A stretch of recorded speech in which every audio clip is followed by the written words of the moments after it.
இப்பொழுது இன்ஷா அல்லாஹ் இறங்கியவுடன் இப்னு அப்பாஸ் ரலியல்லாஹு அவர்கள் அடக்கம் பெற்றிருக்கின்ற இடத்திற்கு செல்லுவோம்.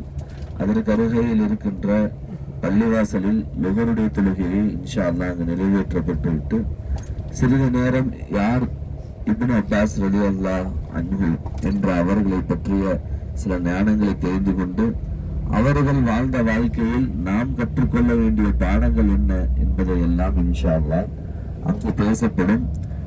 இன்ஷா அல்லாஹ் நம்முடைய அனைத்து விதமான ஜியாரத்துகளையும் அல்லாஹ் கபூல் செய்வானாக. சொல்ல வேண்டிய ஒரு விஷயம் என்னவென்றால், கபரு உடைய விஷயங்களில் நாம் எப்படி நடந்து கொள்ள வேண்டும் என்பதனை முதலாவதாக நாம் தெரிந்து கொள்ள வேண்டும்.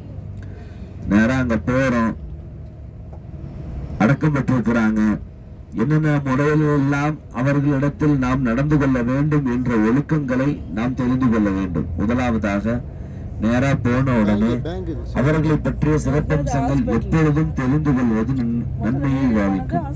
எந்த சகாபியா இருந்தாலும் யார் அடக்கம் பெற்றிருக்கிறாங்கன்னாலும் அவங்களை பற்றிய நல்ல விஷயங்கள் நம்முடைய கல்விகளிலே தங்கியிருத்தல் வேண்டும்.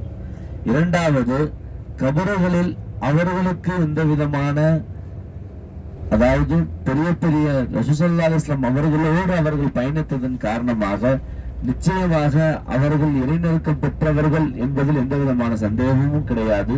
ரசூலுடைய துஆவுக்கு சொந்தக்காரர்கள். அப்படி இருக்கின்ற நிலையில் நாம் ஏதேனும் ஓதி வைத்ததை எத்தி வைக்கும் வண்ணமாக நம்மிடத்திலே நாம் ஓதுதல், சில விஷயங்களை ஓடி தருதல் என்பது மிகவும் சிறப்புக்குரியது. முதலமைச்சர் வராரு, வந்த முதலமைச்சர்கிட்ட எங்க வீட்டுல, உங்க வீட்டுல சாப்பாடுக்கு வழி இல்லைன்னு சொன்னாங்க, அதனால எங்க வீட்டுல இருந்து நான் சாப்பாடு கொண்டு வந்தேன்னு சொல்லி கொடுத்தா ஏத்துக்குவாங்களா? அது நம்முடைய அறிவுக்காச்சும் ஒட்டுமா? இல்லவே இல்லை. அவங்களுக்கு ஞாபகார்த்தமா ஏதாவது தரணுமேன்னு யோசிப்போம்ல. அந்த வகையில் நான் இந்த அளவுக்கு வந்திருக்கிறேன், என்னுடைய ஞாபகார்த்தமாக சில தொஹ்ஃபாக்களை, அதாவது ஓதப்படுகின்ற விஷயங்களை நீங்கள் ஞாபகார்த்தமாக வைத்துக் கொள்ளுங்கள் என்ற அடிப்படையிலே அங்கு நின்று துஆ செய்வது இரண்டாவது கடமை. மூன்றாவது, அவர்கள் எப்படியெல்லாம் ஞானங்களை பெற்றிருந்தார்களோ அந்த ஞானங்களோடு நாங்களும் பயணிக்க வேண்டும் என்ற அடிப்படையிலே அல்லாஹ்விடத்தில், இரப்பே நீ எப்படியெல்லாம் அவர்களை பொருந்தி கொண்டாயோ, எப்படியெல்லாம் அவர்களை வைத்து தீனி ஹிதுமத்தில் வேலை வாங்கி கொண்டாயோ, அப்படியெல்லாம் நாங்களும் தீனுக்காக வேலை புரிபவர்களாக, தீனுக்காக சரியான முறையில் நடப்பவர்களாக எங்களையும் ஆக்கித்தா என்ற அடிப்படையிலே துஆ செய்வது மிகவும் சிறப்புக்குரியது. அல்லாஹ் நம்முடைய அனைத்து துஆக்களையும் கபூல் செய்தல் புரிவானாக.